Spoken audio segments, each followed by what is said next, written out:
मेरे पिता वंश आगे बढ़ाने के लिए एक लोमड़ी को जबरदस्ती घर ले आए और उसके साथ रात बिताई। लेकिन किसे पता था कि उस रात के बाद वह लोमड़ी एक बेहद खूबसूरत औरत में बदल जाएगी। मेरे पिता डर के मारे वहीं घुटनों के बल बैठकर माफी मांगने लगे, लेकिन वह औरत बिल्कुल नाराज नहीं हुई। उल्टा उसने कहा कि यह काम रोज होना चाहिए, इसे रोका नहीं जा सकता।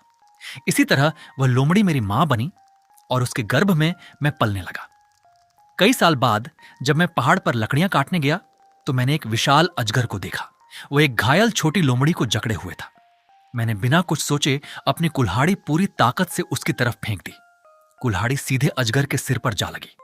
कुछ देर तड़पने के बाद अजगर की आंखें पलट गईं और वह मर गया। छोटी लोमड़ी की जान तो बच गई, लेकिन उसकी हालत बेहद खराब थी। मैं तुरंत उसे घर उठा लाया और सफेद शराब से उसके घाव साफ की। कुछ ही समय बाद वह फिर से दौड़ने और उछलने लगी।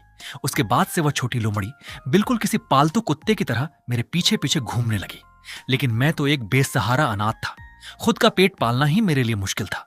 मैंने कई बार उसे जंगल में छोड़ने की कोशिश की, लेकिन हर बार रात होते ही वह लड़खड़ाते हुए वापस मेरे घर आ जाती।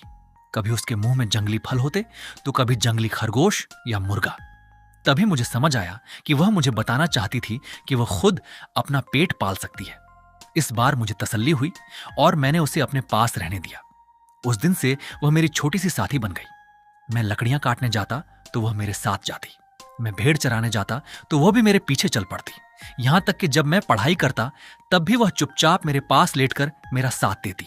लेकिन मेरी जिंदगी के ये खूबसूरत दिन, मेरी 12वीं कक्षा के साल अचानक खत्म हो गए। एक दिन छोटी लोमड़ी बिना बताए गायब हो गई। मैं अंधेरा होने तक उसका इंतजार करता रहा, लेकिन वह वापस नहीं आई। उसी समय एक बूढ़ी औरत मेरे घर आई। उसके हाथ में एक छड़ी थी और चेहरे पर बेहद मासूम मुस्कान। उसने मुझसे पूछा, बेटा, मैं अपनी पोती को ढूंढ रही हूं, क्या तुमने उसे देखा है? मैंने पूछा, आपकी पोती कौन है? वह बोली, कुछ साल पहले मैं बाहर गई थी और अपनी पोती को घर की रखवाली करने के लिए छोड़ गई थी, लेकिन जब मैं वापस आई तो वह गायब थी। किसी ने बताया है कि वह तुम्हारे घर में रहती है। मैंने तुरंत कहा, आपसे जरूर कोई गलती हुई है। मेरी बात सुनकर बूढ़ी औरत ने अजीब सी आवाज निकाली और बार बार सिर हिलाने लगी, लेकिन उसकी नजरें लगातार मेरे घर की रसोई की तरफ टिकी थी। मैंने भी उसकी नजरों का पीछा करते हुए पीछे देखा और तभी मेरी नजर उस छोटी लोमड़ी पर पड़ी। वह रसोई में बैठी बूढ़ी औरत को देख रही थी और अपनी पूंछ हिला रही थी। उसके चेहरे पर मानो हल्की सी मुस्कान भी थी। हैरानी की बात यह थी कि उसने पहली बार किसी दूसरे इंसान के सामने खुद को दिखाया था। बूढ़ी औरत कुछ देर मुस्कुराती रही और फिर बिना कुछ कहे वहां से चली गई। उस रात छोटी लोमड़ी हमेशा की तरह मेरे पेट पर सिर रखकर सो गई, लेकिन अगली सुबह जब मेरी आंख खुली तो वह गायब थी। मैं जैसे ही बिस्तर से नीचे उतरा, मेरी नजर मेज पर पड़ी। वहां एक लाल रंग की छोटी सी चोली रखी थी। उसके अंदर एक औरत के काले बालों का गुच्छा था, जिसे बीच से लाल कागज में लपेटा गया था। मुझे बिल्कुल समझ नहीं आया कि यह चीज किस काम की है, इसलिए मैं इसे लेकर गांव के मुखिया के पास चला गया। मुखिया ने इसे देखते ही हंसते हुए कहा, अरे, कोई लड़की तुम्हें पसंद करती है, इसे लेकर तुम उस लड़की के घर रिश्ता मांगने जा सकते हो। फिर वह मुस्कुराते हुए बोला, जल्दी से दादा को बताओ, आखिर कौन सी लड़की तुम्हें यह देकर गई है? मैं वहीं का वहीं रह गया। क्या यह छोटी लोमड़ी मेरे लिए लेकर आई थी? लेकिन मैंने कभी नहीं सोचा था कि उस दिन के बाद छोटी लोमड़ी फिर कभी दिखाई नहीं देगी। उसके जाने के बाद मेरा दिल बिल्कुल खाली हो गया। हर दिन खाने और सोने के अलावा मैं पूरे पहाड़ में उसे ढूंढता फिरता, लेकिन मुझे उसका कोई निशान नहीं मिला। मुझे तो यहां तक शक होने लगा कि शायद किसी शिकारी ने उसे पकड़ लिया होगा। लगभग आधा महीना इसी तरह उसे ढूंढते ढूंढते गुजर गया। आखिरकार मैं पूरी तरह निराश हो गया। मुझे लगा कि अब मैं उसे जिंदगी में कभी नहीं देख पाऊंगा।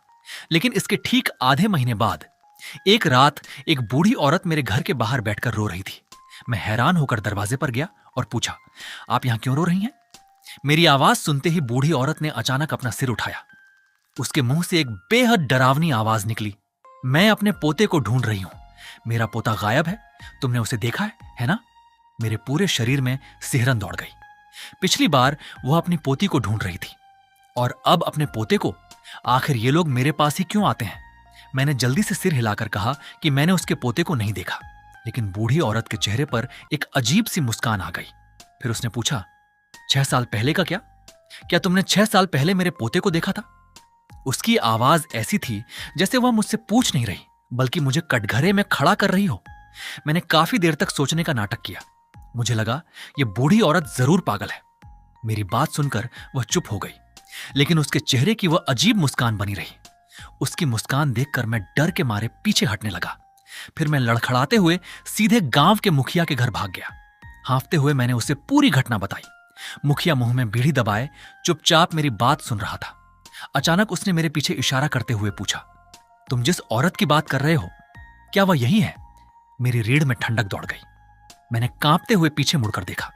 वही बूढ़ी औरत बिना किसी आवाज के मेरे पीछे खड़ी थी। मैं डर कर तुरंत मुखिया के पीछे छिप गया। मुखिया ने बूढ़ी औरत को ऊपर से नीचे तक देखा और बोला, तुम किस गांव की हो? इतनी रात को इस बच्चे को क्यों डरा रही हो? बूढ़ी औरत ने सिर्फ धीमी आवाज में कहा, मैं अपने पोते को लेने आई हूं। इसके बाद मुखिया ने उससे चाहे जितने सवाल किए, वह सिर्फ मुस्कुराती रही। आखिर मुखिया घर के अंदर गया और 2 अंडे लेकर आया। उसने अंडे बूढ़ी औरत की तरफ बढ़ाते हुए कहा, ये ले और यहां से चली जा। दोबारा मेरे इलाके में आकर किसी को मत डराना। लेकिन बूढ़ी औरत ने अंडों को देखा और अचानक उन्हें जमीन पर पटक दिया। फिर वह जोर से चीखी और मेरी तरफ उंगली करके बोली, इसी ने मेरे पोते को मार डाला है। अब मैं जिंदगी भर इसका पीछा करूंगी। मुखिया का चेहरा देखते ही देखते पीला पड़ गया। उसने तुरंत मुझसे कहा, आंगन की बत्ती जला। मैंने घबरा कर जाकर बिजली का स्विच दबाया। दरवाजे के सामने अचानक रोशनी फैल गई और तभी मुझे पहली बार साफ दिखाई दिया। उस बूढ़ी औरत के कंधे पर एक लाल रंग का जहरीला सांप लिपटा हुआ था। सांप ने अपने 2 जहरीले दांत बाहर निकाल रखे थे और सीधे मुझे घूर रहा था। मुखिया भी बुरी तरह घबरा गया। उसने धीरे से मेरी तरफ झुककर पूछा, मेरी नजर कमजोर है, तुम देखो, क्या उस बूढ़ी औरत की परछाई दिखाई दे रही है? मैंने तुरंत उसकी तरफ देखा। बूढ़ी औरत वहां बिल्कुल सीधी खड़ी थी, लेकिन उसके पीछे कोई परछाई नहीं थी। मेरी पीठ से ठंडा पसीना निकल आया। मैं बोल तक नहीं पाया और बस डर के मारे सिर हिला दिया। मुखिया ने अचानक जोर से कहा, बड़े पोते, डरना मत। मेरे घर में एक पुश्तैनी तलवार रखी है, जल्दी जाकर उसे लेकर आ। मैं कांपते हुए घर के अंदर भागा, लेकिन मैंने पूरा घर छान मारा, मुझे कोई तलवार नहीं मिली। जब मैं बाहर आकर बताने वाला था कि तलवार नहीं मिली, तब तक वह बूढ़ी औरत वहां से जा चुकी थी। मुखिया ने घबराकर मुझे अंदर खींच लिया और दरवाजा कसकर बंद कर दिया। फिर उसने धीमी आवाज में कहा, बेवकूफ बच्चे, यहां कोई तलवार है ही नहीं। मैंने उसे झांसा देने के लिए झूठ बोला था। तुमने किसी ऐसी चीज को छेड़ दिया है जो इंसानी नहीं है। इतना कहकर उसने घर की सारी लाइटें बंद कर दी। फिर धीरे से मुझसे पूछा, क्या तुमने पहाड़ पर जाकर कुछ ऐसा किया था जिससे कोई मुसीबत तुम्हारे पीछे लग गई हो? मैंने बहुत सोचने के बाद कहा, बचपन से लेकर आज तक मैंने किसी से दुश्मनी नहीं की। लेकिन तभी मुझे 6 साल पहले की एक घटना याद आ गई। वही घटना जब मैंने छोटी लोमड़ी को बचाने के लिए एक सफेद सांप को कुल्हाड़ी से मार डाला था। मैंने पूरी बात मुखिया को बता दी। ये सुनते ही उसके पूरे शरीर में कंपकंपी दौड़ गई। वो घबराकर बोला, अरे मूर्ख बच्चे, पहाड़ पर रहने वाली चीजों को यूं ही नहीं मारना चाहिए था। अब तुम बहुत बड़ी मुसीबत में फंस गए हो। मुखिया ने कहा कि अगले दिन वह मुझे पास के गांव में रहने वाले एक तांत्रिक के पास ले जाएगा, लेकिन आज रात मुझे उसके घर पर ही सोना होगा। और उसने सख्त हिदायत दी, आज रात अगर कोई भी तुम्हें बाहर से पुकारे तो किसी भी हालत में जवाब मत देना। उस रात मैंने उसकी बात बिल्कुल नहीं भूली।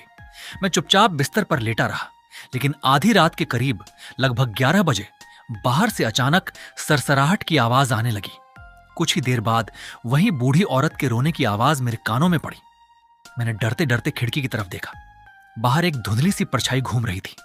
वह धीरे धीरे चलती हुई मेरी खिड़की के पास आई और अचानक खिड़की पर अपना चेहरा चिपका दिया, मानो वह मुझे ढूंढ रही हो। मैं डर के मारे बिल्कुल पत्थर बन गया। तभी बगल वाले कमरे से मुखिया की आवाज आई, सिर को कंबल के अंदर छिपा ले, बाहर मत देखना। मैंने तुरंत पूरा सिर कंबल के अंदर छिपा लिया। मेरा दिल इतनी तेजी से धड़क रहा था कि ऐसा लग रहा था जैसे बाहर से भी उसकी आवाज सुनाई दे रही हो। लेकिन बूढ़ी औरत के रोने की आवाज बंद नहीं हुई। कभी वो आवाज बहुत दूर से आती तो कभी बिल्कुल मेरे कानों के पास से। यह सिलसिला रात के करीब 3 बजे तक चलता रहा। तभी जाकर बाहर की आवाज पूरी तरह शांत हुई। फिर भी मैं कंबल के अंदर से बाहर निकलने की हिम्मत नहीं कर पाया। पता नहीं कब मेरी आंख लग गई और तभी मैंने एक भयानक सपना देखा। सपने में वही सफेद सांप दिखाई दिया जिसका शरीर मेरी कुल्हाड़ी से बुरी तरह कट चुका था। उसकी आंखें खून से लाल थीं और वह लगातार मुझे घूर रहा था। फिर उसके मुंह से इंसानों जैसी आवाज निकली, मुझे मेरी जिंदगी वापस दे। मैं डर के मारे जोर से चीख पड़ा और अचानक बिस्तर पर उठ बैठा। खिड़की के बाहर अब सूरज निकल चुका था। मुखिया मेरे बिस्तर के पास खड़ा था और मुझे जल्दी उठने के लिए कह रहा था। फिर उसने कहा, जल्दी उठो, हमें पड़ोस वाले गांव जाना है। उस रात वह पागल औरत फिर आ गई। वो हमेशा की तरह खिड़की के बाहर झुककर मुझे देखकर मुस्कुरा रही थी। गांव का मुखिया हाथ में सब्जी काटने वाला चाकू लेकर बाहर निकला, लेकिन वहां कुछ भी नहीं था। इसके बाद हमने अगरबत्ती जलाई, कागज जलाए और सिर झुकाकर माफी भी मांगी, लेकिन इसका जरा भी फायदा नहीं हुआ। सबसे डरावनी बात यह थी कि अगली सुबह जब मेरी आंख खुली तो मैं पहाड़ के जंगल में एक बड़े पेड़ के नीचे पड़ा था, और वह वही जगह थी जहां मैंने कई साल पहले उस सफेद सांप को मार डाला था। इसी तरह मैं मुखिया के घर में 3 दिन तक छिपकर रहा। हमने बचने के हर संभव तरीके आजमा लिए थे, लेकिन इन 3 दिनों में मुखिया की हालत भी बुरी तरह बिगड़ गई थी। मैं उसे और मुसीबत में नहीं डालना चाहता था। इसलिए चौथे दिन सुबह मुखिया के मना करने के बावजूद मैं तेजी से अपने घर वापस भाग गया। लेकिन मुझे बिल्कुल उम्मीद नहीं थी कि जैसे ही मैं घर के दरवाजे पर पहुंचा, मुखिया भी हांफता हुआ मेरे पीछे आ गया। उसके हाथ में लोहे की एक फावड़ी थी। उसने कहा, बेवकूफ बच्चे, दादा तुम्हें मरने के लिए अकेला कैसे छोड़ सकता है? चलो, आज चाहे जो हो जाए, मैं तुम्हारी यह मुसीबत खत्म करके ही रहूंगा। अचानक मुखिया ने मेरी तरफ मुड़कर गंभीर नजरों से देखा। पोते, अब हालात ऐसे हैं कि मैं तुमसे एक बात और नहीं छिपा सकता। तुम्हें लियो परिवार की आत्मा मारने के लिए निशाना बनाया गया है। अगर जिंदा रहना है तो अब सिर्फ एक ही रास्ता बचा है। मैं घबराकर बोला, कौन सा लियो परिवार? हमारे गांव में तो ऐसा कोई परिवार ही नहीं है। दादा, कहीं आप मेरा मजाक तो नहीं कर रहे? मुखिया ने गंभीर आवाज में कहा, तुम्हें कुछ भी नहीं पता। हमारे यहां 5 महान आध्यात्मिक कुल माने जाते हैं, हु, हुआंग, बाई, लियू और हुई। जिस सांप को तुमने उस साल मार डाला था वह लियू परिवार से था, और जिस छोटी लोमड़ी को तुमने कभी बचाया था, अगर अब तुम्हें बचना है तो हमें हु परिवार से मदद मांगनी होगी। ये सुनकर मेरा पूरा शरीर डर से कांपने लगा। मैंने पूछा, दादा, क्या कोई दूसरा रास्ता नहीं है? मुखिया ने गहरी सांस लेते हुए कहा, इंसान और याओ, यानी इंसान और आध्यात्मिक प्राणियों की दुनिया अलग होती है। मैं नहीं चाहता था कि तुम इस रास्ते पर जाओ, लेकिन अब हमारे पास कोई और रास्ता नहीं बचा। वह लाल पेटीकोट अभी भी तुम्हारे पास है। मैंने सिर हिलाया। मुखिया की आंखों में उम्मीद की चमक आ गई। तो फिर सब ठीक है। यह हु परिवार की किसी लड़की की निशानी है। इसे अपने साथ लेकर जाओ, शायद इसी की मदद से तुम हु परिवार तक पहुंच सको। इतना कहते ही बाहर आंगन से अचानक घनी सरसराहट की आवाज आने लगी। Sir, sir, sir. मुखिया का चेहरा अचानक पीला पड़ गया। उसने तुरंत पास रखा चाकू उठा लिया। इसके बाद जो हुआ वो बेहद डरावना था। हम अभी मुख्य कमरे तक पहुंचे ही थे कि वहीं बूढ़ी औरत सड़क के किनारे खड़ी दिखाई दी। मेरे दिमाग में जैसे जोरदार धमाका हुआ। डर के मारे मेरे पैर जवाब देने लगे। पूरा शरीर कांपने लगा और मेरी आंखों में आंसू भर आए। मैं स्वाभाविक रूप से पीछे हटने लगा, लेकिन मुखिया ने तुरंत मेरा हाथ पकड़कर मुझे पीछे खींच लिया। उसने मेज को दरवाजे के सामने अड़ा दिया और चिल्लाकर कहा, बड़े पोते, मेरी बात ध्यान से सुन। हु परिवार को सामने लाओ। अगर हमें बचना है तो अभी पीछे हटना ही होगा। फिर मुखिया ने पीछे वाली खिड़की की ओर इशारा किया। पीछे की खिड़की से निकल जाओ, उस निशानी को अपने साथ ले जाओ और दक्षिणी पहाड़ के पुराने सामूहिक कब्रिस्तान की तरफ भागो। और चाहे तुम्हें कोई भी आवाज सुनाई दे, पीछे मुड़कर मत देखना। उसी समय बाहर मौजूद सांपों का झुंड दरवाजे से टकराने लगा। धड़ाम धड़ाम धड़ाम। कुछ छोटे सांप दरवाजे की दरार से अंदर घुस चुके थे। मुखिया ने दांत भींच लिए और अपने शरीर से दरवाजे को पूरी ताकत से रोक लिया। मैंने बूढ़े मुखिया को देखा और मेरी आंखों से आंसू निकल पड़े। मैंने अपनी जेब से वह लाल पेटीकोट निकाला और उसे कसकर पकड़ लिया। फिर मैंने पीछे की खिड़की को लात मारकर खोल दिया और सीधे अंधेरी रात में कूद गया। मैं अभी ज्यादा दूर नहीं भागा था कि अचानक पीछे से घनी सरसराहट सुनाई दी। एक लाल रंग का जहरीला सांप तेजी से मेरा पीछा कर रहा था। उसकी रफ्तार इतनी तेज थी कि वह कुछ ही सेकंड में मेरे पैरों तक पहुंचने वाला था। खत्म, अब मैं गया। मेरे दिल में ठंडक उतर गई। अचानक मेरा पैर फिसल गया और मैं आगे की तरफ गिर पड़ा। तभी बगल की झाड़ियों में से एक सफेद परछाई बिजली की तरह बाहर निकली और उसके मुंह से एक जानी पहचानी लोमड़ी की आवाज निकली। मैंने ध्यान से देखा, वह वही छोटी सफेद लोमड़ी थी, लेकिन अब उसके शरीर पर 2 पूंछें थीं। वह बिना किसी डर के उस जहरीले सांप पर झपटी और दोनों आपस में लड़ने लगे। मैंने तुरंत लकड़ी काटने वाली कुल्हाड़ी उठाई और उनकी मदद करने के लिए आगे बढ़ा। लेकिन इससे पहले कि मैं कुछ कर पाता, छोटी लोमड़ी ने सांप की पूंछ को अपने मुंह में दबोच लिया और पलक झपकते ही वह सांप को घसीटते हुए अंधेरे जंगल में गायब हो गई। मैं उसके पीछे भागना चाहता था, लेकिन जंगल इतना अंधेरा था कि मुझे रास्ता तक दिखाई नहीं दे रहा था। अचानक रात की ठंडी हवा चली और मुझे एक जानी पहचानी खुशबू महसूस हुई। वही खुशबू जो हमेशा उस छोटी लोमड़ी के शरीर से आती थी। उसी पल मुझे सब समझ में आ गया। वह छोटी लोमड़ी कोई साधारण लोमड़ी नहीं थी। वह सचमुच एक लोमड़ी आत्मा, होशियार थी। उसे देखने के बाद मेरे अंदर का डर कुछ कम हो गया, लेकिन मेरे पास सोचने का समय नहीं था। मुखिया दादा अभी भी मेरी वजह से खतरे में थे। मैंने गहरी सांस ली और मजबूरी में दक्षिणी पहाड़ की ओर दौड़ना जारी रखा। मैंने अपनी जिंदगी में कभी इतनी तेज नहीं दौड़ा था। मेरे कानों के पास हवा सीटी बजा रही थी और ऐसा लग रहा था जैसे मेरे पैरों के ठीक पीछे कोई बर्फ जैसी ठंडी चीज रेंग रही हो। मैंने पीछे मुड़कर नहीं देखा, बस हल्की चांदनी के सहारे पूरी ताकत से भागता रहा। यह गांव का प्रतिबंधित इलाका था। आम दिनों में यहां कोई इंसान आने की हिम्मत नहीं करता था।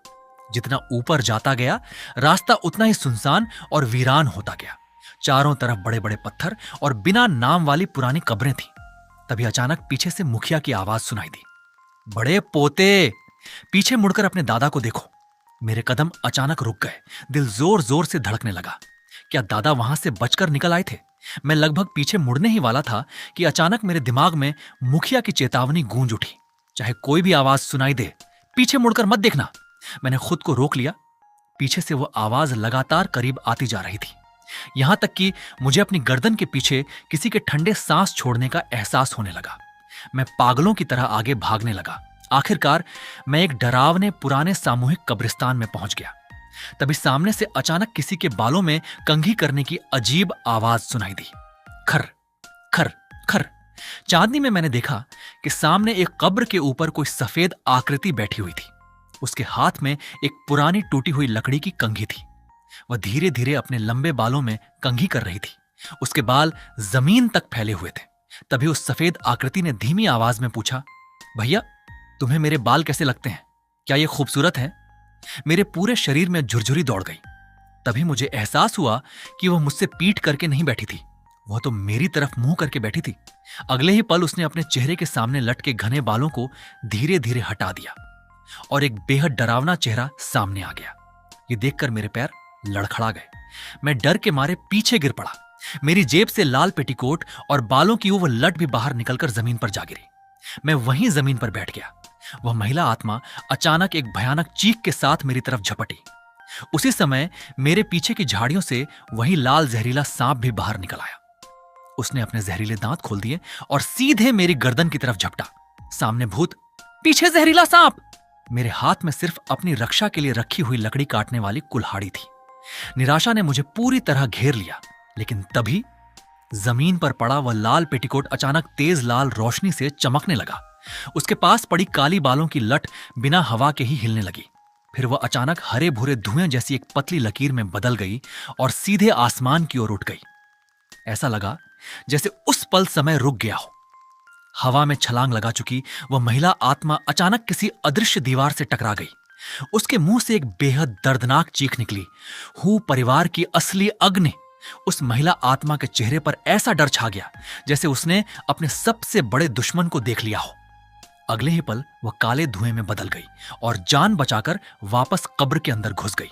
वहीं दूसरी तरफ वो खतरनाक लाल सांप भी अचानक ऐसा कांपने लगा जैसे उसकी सारी ताकत खत्म हो गई हो। पटाख, वह जमीन पर गिर पड़ा। उसने अपना सिर मिट्टी में छिपा लिया और पूरा शरीर कांपने लगा। उसे भागने तक की हिम्मत नहीं हुई। मैं जोर जोर से सांस ले रहा था। मेरी पीठ पसीने से पूरी तरह भीग चुकी थी। मैं अभी तक उस डरावने दृश्य से बाहर नहीं निकल पाया था।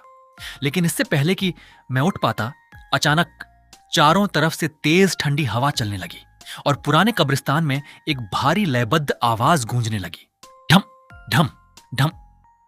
अचानक आसमान से सफेद कागज के टुकड़े गिरने लगे। वे चारों तरफ ऐसे उड़ रहे थे जैसे बर्फबारी हो रही हो।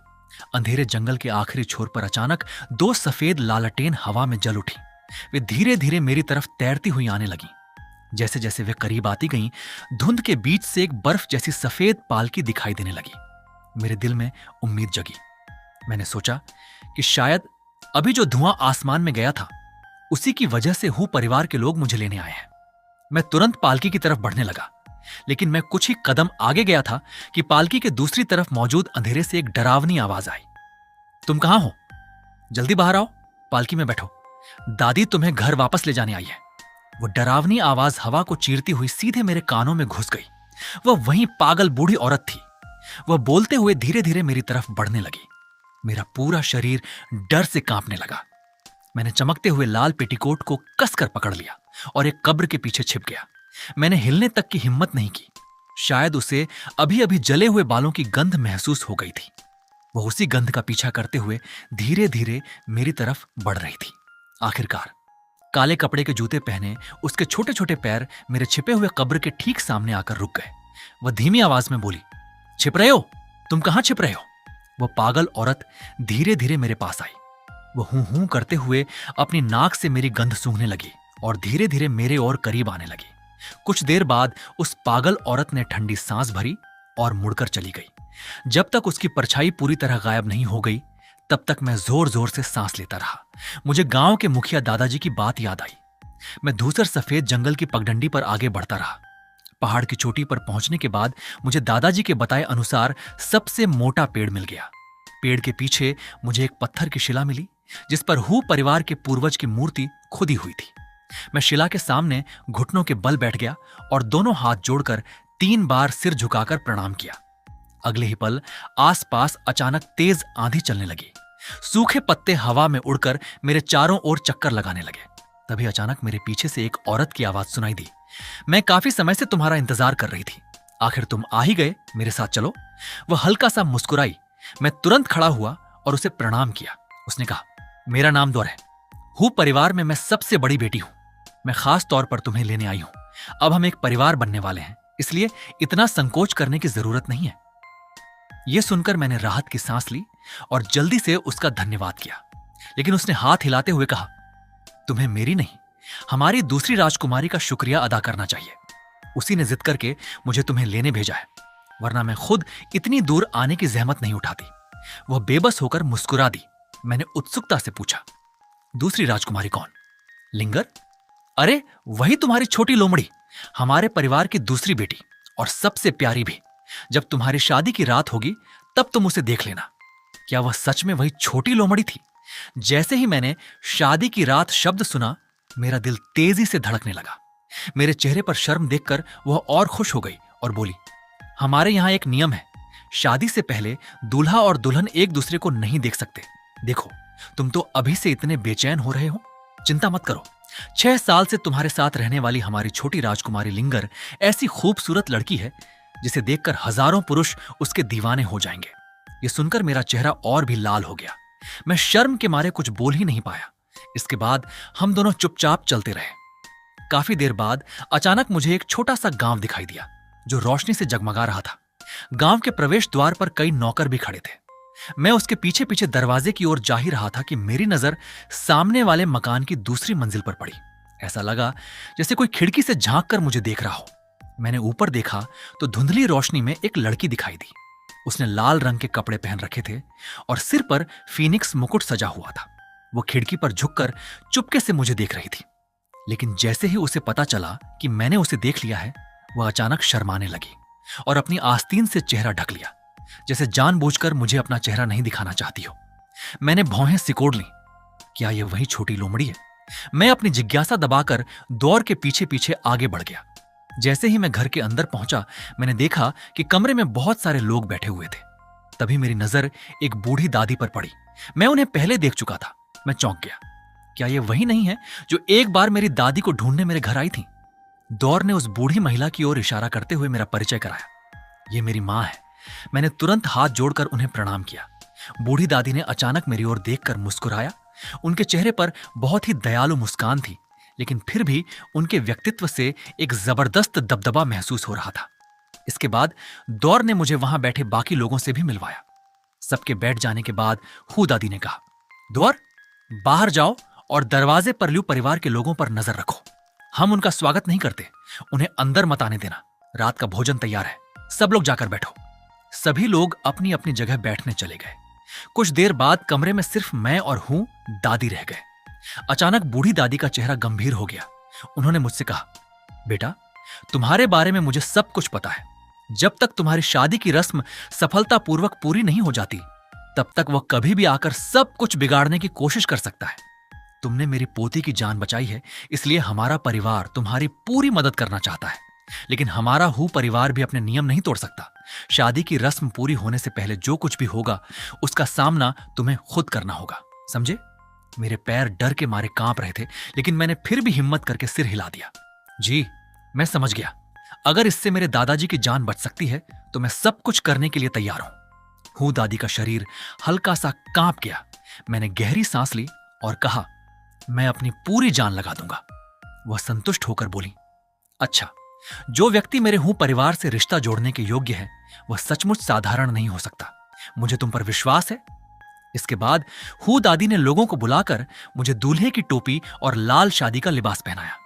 घर से बाहर निकलते ही मुझे लाल पालकी में बैठा दिया गया। पालकी अभी गली में थोड़ी ही आगे बढ़ी थी कि अचानक बाहर से एक अजीब आवाज सुनाई दी, तुम लोग कहां जा रहे हो? पालकी तुरंत रुक गई। मेरे सिर से डर के मारे पसीना निकल आया। मैंने पर्दा थोड़ा हटाकर बाहर देखा। द्वार ने गुस्से में चिल्लाकर कहा, हाथ पीछे करो, हु परिवार की जमीन पर तुम्हें मनमानी करने की इजाजत नहीं है। तभी अचानक न जाने कहां से एक लाल सांप निकल आया। वह बिजली की गति से पालकी के अंदर घुसा और सीधे मेरी कलाई पर काट लिया। दर्द के मारे मेरे मुंह से जोरदार चीख निकल गई।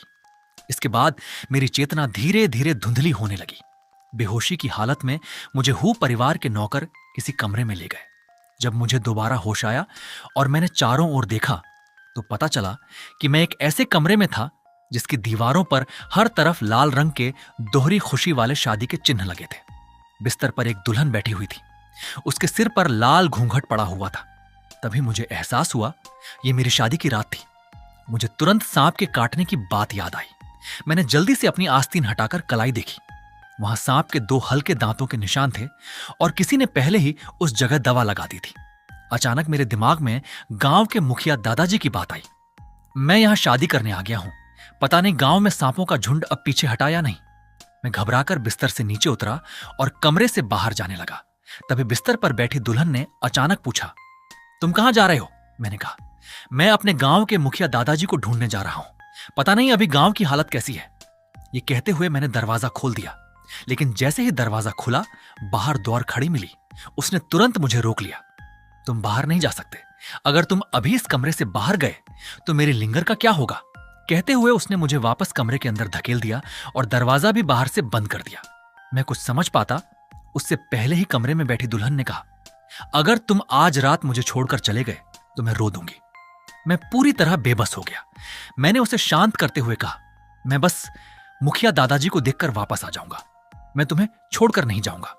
लेकिन उसने कहा, तुम इस सुहू परिवार से बाहर जा ही नहीं सकते। मैं दरवाजे तक गया और उसे खोलने की कोशिश की, लेकिन बाहर से ताला लगा हुआ था। दरवाजा बिल्कुल नहीं खुला। मेरा दिमाग पूरी तरह उलझ चुका था। तभी उसने कहा, ठीक है, मैं तुम्हारे साथ चलूंगी। मेरे पास तुम्हें बाहर ले जाने का एक तरीका है। मैं हैरान रह गया, सच में?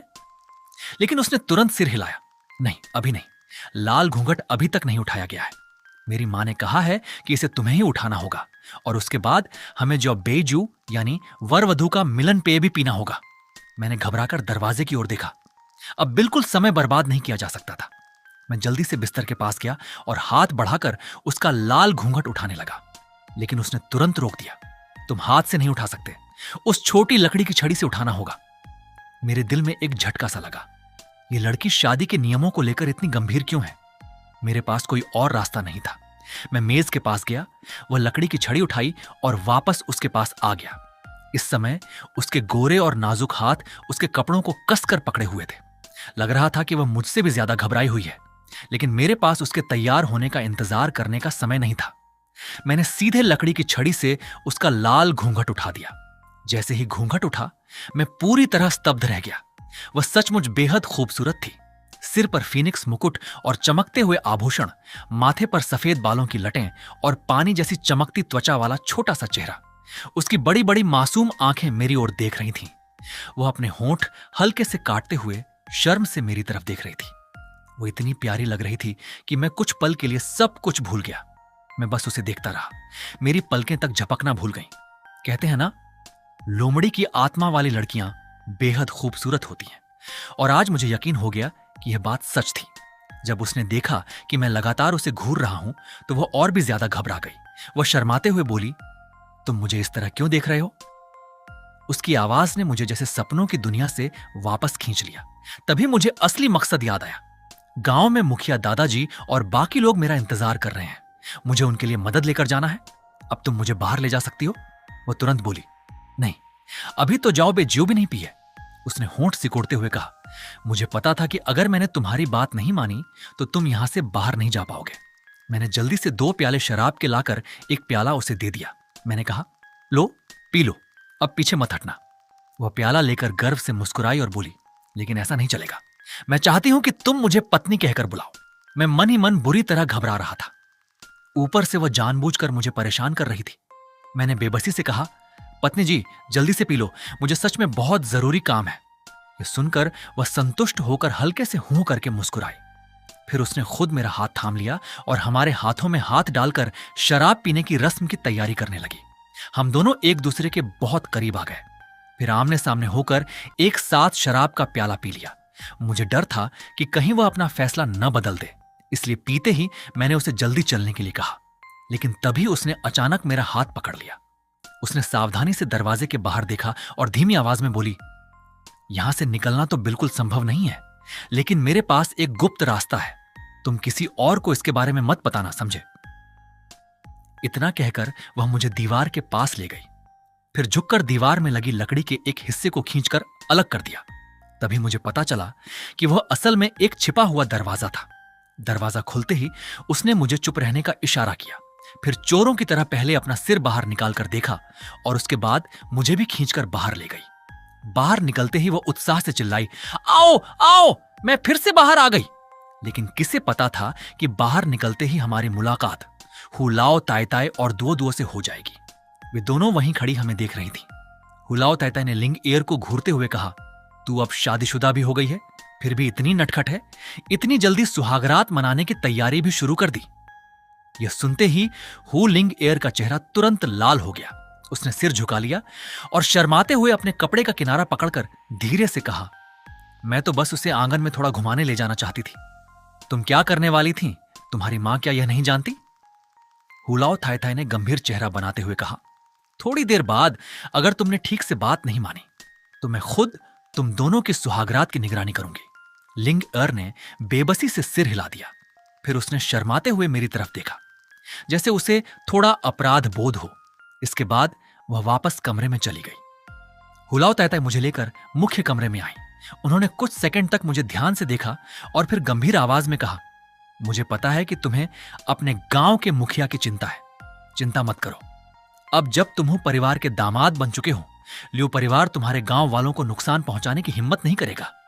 आज रात कहीं मत जाना, चैन से रहो और अपनी पत्नी के साथ समय बिताओ। इतना कहकर वह अचानक पीछे मुड़ी और शरारती मुस्कान के साथ बोली, हां, एक बात और, सुहागरात के समय बिल्कुल शर्माना मत। वह लड़की बहुत जिद्दी है, अब उसे भी पत्नी बनने का एहसास होना चाहिए। उनकी बातें सुनकर मेरा चेहरा शर्म से गर्म हो गया। मैंने बस चुपचाप सिर हिला दिया। उनके जाने के बाद मैं बिस्तर के किनारे बैठ गया। तभी मुझे वह छोटा सा कपड़े का थैला याद आया, जिसे गांव के मुखिया दादाजी ने जाते समय जबरदस्ती मेरी छाती में ठूंस दिया था। मैंने थैला खोला। अंदर एक बैंक की पासबुक, एक पुरानी बिना नाम वाली किताब और एक मुड़ी तुड़ी चिट्ठी थी। चिट्ठी गांव के मुखिया दादाजी ने लिखी थी। उनकी लिखावट टेढ़ी मेढ़ी थी। उसमें लिखा था, बड़े पोते, जब तुम ये चिट्ठी पढ़ोगे तब शायद दादा इस दुनिया में न हो। दादा की बातें हमेशा याद रखना। पहली, किसी भी मामले में सावधान रहना और हर बात पर तुरंत भरोसा मत करना। दूसरी, इस बैंक खाते में दादा की जिंदगी भर की जमा की हुई कुछ हजार रुपए की रकम है। यह तुम्हारी कॉलेज की फीस के लिए रखी है। चाहे कुछ भी हो जाए, अच्छी तरह जीते रहना। चिट्ठी पढ़ते पढ़ते मेरी आंखों से आंसू लगातार बहने लगे। गांव के मुखिया दादाजी ने मुझे बचाने के लिए अपनी जान तक जोखिम में डाल दी थी और मुझे कुछ भी पता नहीं था कि वह इस समय जिंदा भी हैं या नहीं। आखिर मुझे किस पर भरोसा करना चाहिए? मैंने जल्दी से आंसू पोंछे और सिर उठाया। तभी मेरी नजर लिंग ईयर पर पड़ी। वह मेज पर सिर टिकाए चुपचाप बैठी थी। मेरी लाल और उदास आंखें देखकर वह तुरंत दौड़कर मेरे पास आई और पूछने लगी, मेरी मां ने तुमसे क्या कहा? लेकिन उस वक्त मेरा मन किसी बात में नहीं था। मैं बेहोशी जैसी हालत में बिस्तर पर बैठ गया और उसने जो भी पूछा उसका कोई जवाब नहीं दिया। आखिरकार वह नाराज होकर कुर्सी पर बैठ गई और गुस्से से मुझे घूरने लगी। कुछ देर तक उसने एक शब्द भी नहीं कहा। मुझे धीरे धीरे नींद आने लगी। मैं बिस्तर पर लेटने ही वाला था कि जैसे ही मैंने आंखें बंद की, वो अचानक भड़क उठी। वो गुस्से में मेरे पास आई, मेरे कान पकड़कर मुझे बिस्तर से नीचे खींच लिया और गुस्से से बोली, तुम मेरी बात को नजरअंदाज करने की हिम्मत कैसे कर सकते हो? आज रात तुम बिस्तर पर नहीं सोओगे, जमीन पर जाकर सो। ये कहते हुए वह इतनी मासूम और दुखी लग रही थी जैसे मैंने ही उसके साथ बहुत बड़ा अन्याय कर दिया हो। मैं पहले तो गुस्से में जमीन पर लेट गया, लेकिन जब मैंने उसका उदास चेहरा देखा तो मुझे डर लगा कि कहीं वह सच में रो ना पड़े, और अगर हुलाव थाई को पता चल गया तो वह मेरा जीना मुश्किल कर देंगे। इसलिए मैं उठकर बोला, माफ करना, मैं बस कुछ सोच रहा था। वह तुरंत मुंह फुलाकर दूसरी तरफ मुड़ गई। नहीं सुनना, मुझे नहीं सुनना।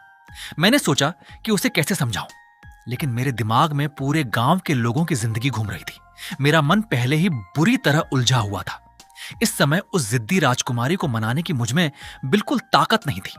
मैं हारे हुए इंसान की तरह मेज पर सिर रखकर बैठ गया और दोनों हाथों के बीच चेहरा छिपा लिया। तभी वह गुस्से में बोली, तुम इतने एहसान फरामोश हो। उस दिन मैंने तुम्हारी जान बचाई थी और अब तुम मुझे ही नजरअंदाज कर रहे हो। उसकी आवाज में रोने की झलक साफ सुनाई दे रही थी। अगले ही पल मुझे उसके गुस्से में बिस्तर पर जोर से लेटने की आवाज सुनाई दी। उसने कंबल खींचकर खुद को पूरी तरह ढक लिया और अंदर से मुझे धीरे धीरे बुरा भला कहती रही। मैंने आंखें बंद कर मन ही मन लंबी सांस ली। गया काम से। लगता है अब पूरी जिंदगी इसी के हाथों परेशान होना पड़ेगा। पहाड़ों की रात की हवा बेहद ठंडी थी। आधी रात के बाद मैं मेज पर बैठे बैठे ठंड से कांप कर जाग गया। मैंने अपनी अकड़ी हुई बाहों को रगड़ा और हल्की चांदनी में उस बड़े बिस्तर की ओर देखा जिस पर लाल पर्दे लटके हुए थे। वो करवट लेकर गहरी नींद में सो रही थी। उसकी सांसें बेहद शांत और समान थीं। उसका लाल घूंघट कब नीचे गिरकर कहीं चला गया था उसे पता भी नहीं था। चांदनी उसके बेहद खूबसूरत चेहरे पर पड़ रही थी। उसका चेहरा किसी साधारण इंसान जैसा नहीं बल्कि किसी परी जैसा लग रहा था। मैंने धीरे से गला साफ किया, फिर दबे पांव बिस्तर के पास पहुंचा। अंदर का कंबल जरूर बहुत गर्म होगा। मेरा हाथ हवा में रुक गया। मैं सोचने लगा कि क्या चुपचाप बिस्तर के एक कोने में जाकर सो जाऊं, लेकिन फिर ख्याल आया कि वो अभी भी मुझसे नाराज है। अगर मैंने उसे जगा दिया तो ये जिद्दी राजकुमारी मेरी हालत खराब कर देगी, और फिर वह इतनी खूबसूरत थी कि किसी याओजिंग जैसी लगती थी। अगर मैं सच में उसके पास जाकर सो गया और कुछ ऐसा कर बैठा जो नहीं करना चाहिए, तो मैंने जिंदगी में कभी किसी लड़की से प्रेम तक नहीं किया था। मुझे खुद नहीं पता था कि मैं अपने ऊपर कितना नियंत्रण रख पाऊंगा, और सबसे बड़ी बात, अगर कुछ गलत हो गया तो मैं उसका जिम्मेदार कैसे बनूंगा। मैंने धीरे से सांस छोड़ी। आखिरकार मैं बिस्तर पर नहीं चढ़ा। मैं वहीं जमीन पर बैठ गया और अपनी पीठ बिस्तर के किनारे से लगा ली। तभी मुझे एहसास हुआ कि उसके शरीर से लगातार एक गर्माहट निकल रही थी। जितना मैं उसके करीब था उतनी ही गर्मी महसूस हो रही थी। इसी तरह बैठे बैठे मुझे दोबारा नींद आ गई। जब मेरी आंख खुली तब तक सूरज कमरे के अंदर आ चुका था। अगले दिन दोपहर हो चुकी थी। नींद में मुझे महसूस हुआ कि मेरे सीने पर कोई नरम सी चीज रखी हुई है। उसमें वही परिचित खुशबू भी थी। मैंने अचानक आंखें खोल दी। नीचे देखा तो मेरी सांसें थम गईं। पता नहीं कब लिंग एर बिस्तर से उतरकर मेरे पास आ गई थी। वह अपने शरीर को सिकोड़कर किसी छोटी लोमड़ी की तरह मेरे सीने से चिपकी हुई सो रही थी। उसका चेहरा बिल्कुल मासूम था। उसे इतनी बेफिक्र नींद में देखकर मेरे दिल में अचानक एक अजीब सी हलचल हुई। मेरे दिमाग में 6 साल पहले का एक दृश्य कौंध गया। वही घायल छोटी सी लोमड़ी भी इसी तरह हर रात चुपचाप मेरे पेट पर आकर सो जाया करती थी। मैंने सूखे गले से निगला और कुछ देर तक स्तब्ध बैठा रहा। फिर अचानक मुझे गांव के मुखिया दादाजी की याद आई। मैं तुरंत उठने लगा। मेरी हलचल से हुलिंग और भी जाग गई। वह अपनी आंखें मलते हुए गुस्से से बोली, बुरे पति, मेरी मां ने कहा है कि उठते ही उनके पास जाना। ये सुनते ही मेरे माथे पर ठंडा पसीना आ गया। कहीं कल रात मैंने लिनर को नाराज किया था, उसकी खबर तो उन्हें नहीं मिल गई। मैं डरते डरते मुख्य कमरे में पहुंचा। वहां पहले से ही बहुत सारे लोग बैठे हुए थे। थोड़ी देर परिचय होने के बाद मुझे पता चला कि वे सभी वो लिंग एयर के चाचा चाची और परिवार के दूसरे बड़े लोग थे। वे मुझे देखकर काफी खुश हुए। उन्होंने कहा कि लिंग एर बचपन से ही बहुत लाड प्यार में पली है, इसलिए उसका स्वभाव थोड़ा जिद्दी है। उन्होंने मुझसे कहा कि मैं उसे थोड़ा समझ कर चलूं। इसके बाद उन्होंने हमारे लिए 3 नियम तय किए। पहला, होलिंगर को कभी मारना या डांटना नहीं और उसे अकेला छोड़कर नहीं जाना। दूसरा, बाहर किसी दूसरी लड़की से संबंध नहीं रखना। तीसरा, जानबूझकर उसे नाराज नहीं करना। दोनों को एक दूसरे का ख्याल रखना होगा। जब बाकी सभी लोग चले गए तब हु लाओ ताई ताई ने मुझे अकेले रोक लिया। उन्होंने चाय की एक घूंट ली और शांत आवाज में कहा, लियू परिवार की वह पागल औरत पूरी रात हमारे पहाड़ी रास्ते के बाहर पहरा देती रही। वह सुबह होने के बाद ही वहां से गई। तुम लिंग ईयर को लेकर नीचे गांव जाओ और देखो कि तुम्हारे गांव का मुखिया जिंदा है या नहीं। अगर वह जिंदा है तो अपना सामान समेटकर जल्दी से शहर चले जाना। उस गांव के झंझट में दोबारा मत पड़ना। अपने पुराने रिश्तों और मुसीबतों से पूरी तरह दूरी बना लो। उनकी बात सुनते ही मुझे लगा जैसे मुझे डूबते हुए इंसान को कोई सहारा मिल गया हो। वो पागल औरत सुबह होने तक वहीं थी। इसका मतलब था कि शायद गांव वाले बच गए हों। हुलाओ ताइताई से विदा लेने के बाद जिया के नौकरों ने पहले ही एक गुप्त और छोटे रास्ते से मेरे घर तक लिंग ईयर का सारा सामान पहुंचाने की व्यवस्था कर दी। इसके बाद मैं और लिंग ईयर साथ में पहाड़ से नीचे उतरने लगे। रास्ते भर मेरे दिमाग में सिर्फ एक ही बात घूम रही थी, मुखिया दादाजी जिंदा हैं या नहीं। मैं पागलों की तरह तेज कदमों से आगे बढ़ रहा था। पीछे से लिंग ईयर बार बार चिल्ला रही थी, रुको, मेरा इंतजार करो। वो बार बार मेरा हाथ पकड़कर साथ चलना चाहती थी, लेकिन मेरा मन उसके साथ मजाक करने का बिल्कुल नहीं था। मेरे दिमाग में सिर्फ एक ही बात थी, जल्दी से गांव पहुंचकर पता लगाना है कि आखिर वहां हुआ क्या था। लेकिन तभी पहाड़ से नीचे उतरने के बाद सामने वाले जंगल में अचानक एक घना सफेद कोहरा उठने लगा और अगले ही पल